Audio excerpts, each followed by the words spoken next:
Como criar uma caixa de texto no Canva. Olá, bem-vindos a mais um vídeo tutorial da Rata DCC.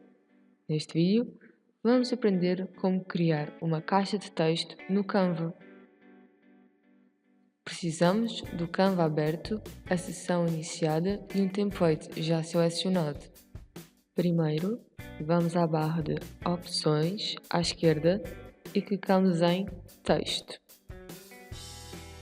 Vão aparecer três opções de caixa de texto: título, subtítulo e corpo de texto.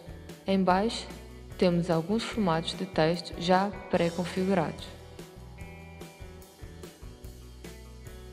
Com o botão esquerdo do rato, clicamos na caixa de texto que queremos. Neste caso, vamos criar um título, clicando em Adicionar um título. A caixa de texto surge no template já selecionado. Podemos mover a caixa de texto para onde queremos, com a ajuda do símbolo de mover. Com a ajuda do símbolo de rodar ao lado, podemos girar a caixa de texto. Podemos alterar a dimensão da caixa de texto com os símbolos que estão à volta.